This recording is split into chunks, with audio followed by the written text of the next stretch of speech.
President Trump. He's in Britain right now attending a black tie dinner with Prime Minister Theresa May, fresh from all the turmoil he unleashed at the NATO summit in Brussels. Our chief White House correspondent, Jim Acosta, is in London for us. Jim, lots of pomp for the president's arrival there today. Update our viewers. That's right. Well, President Trump has arrived in Britain for another big diplomatic test with a key U.S. ally, but he left behind a nasty mess in Belgium where he clashed with NATO leaders. NATO sources tell CNN the talks were tough and blunt, and that the president's claims that he convinced other countries in the alliance to boost their defense spending to brand new levels are not accurate. President Trump was welcomed to Britain with pomp, pageantry, and protesters. So royally ticked off, they're flying a Trump baby balloon over London. Still, the president dismissed the notion he's unpopular here. I think it's fine. I mean, I think they like me a lot in the UK. I think they agree with me on immigration. I'm very strong on immigration. The president arrived in the UK after a trip to NATO that was no love fest. Mr. Trump emerged from his intense talks with key U.S. allies, claiming he had convinced NATO countries to go beyond the alliance's commitment of devoting 2% of their GDPs to defense spending by 2024. Everyone's agreed to substantially up their commitment. They're going to up it at levels that they've never thought of before. Everybody in that room, by the time we left, got along, and they agreed to pay more, and they agreed to pay it more quickly. A NATO official told CNN the discussions behind closed doors were tough on both sides, but that leaders rejected Mr. Trump's call for countries to spend 4% of their GDPs on defense as a throwaway remark. French President Emmanuel Macron said as much in front of the cameras. We will uphold the engagements taken, which consist of moving toward 2% of GDP on the horizon of 2024. At a news conference, the president insisted he supported NATO and brushed off the notion he would tweet differently. No, that's other people that do that. I don't. I'm very consistent. I'm a very stable genius. It was just one day ago when the president started one of his tweets with the words, "What good is NATO?" But the president seemed to answer his own question when he was asked whether Russia's Vladimir Putin was a threat. Hey, I don't want him to be, and that's, I guess, why we have NATO.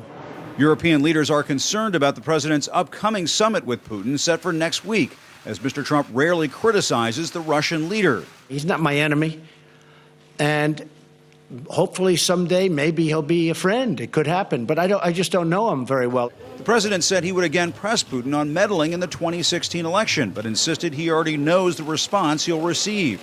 We will, of course, ask your favorite question about meddling. I will be asking that question again. You know, what am I going to do? If he may deny it. I mean, it's one of those things. So all I can do is say, did you, and don't do it again. But he may deny it. Even on the subject of Russia's annexation of Crimea from Ukraine, the president blamed his own predecessor, not Putin. That was on Barack Obama's watch. That was not on Trump's watch. Would I have allowed it to happen? No, I would not have allowed it to happen. But he did allow it to happen, so that was his determination. Now, the president will likely face more questions about his rocky summit with NATO leaders when he holds a joint news conference with British Prime Minister Theresa May. That happens just before the president meets with Queen Elizabeth. But it's the president's upcoming summit, Wolf, with Vladimir Putin that worries Europe most. As a NATO official told me earlier today, Mr. Trump got an earful from U.S. allies behind closed doors, all offering their input on how to handle the Putin problem. Wolf, it will not be like afternoon tea. You're absolutely right. Jim Acosta in London, thank you. Let's get some more on all of this. Our senior international correspondent, Fred Pleitgen, is in Moscow. Fred, so what's the reaction in Russia?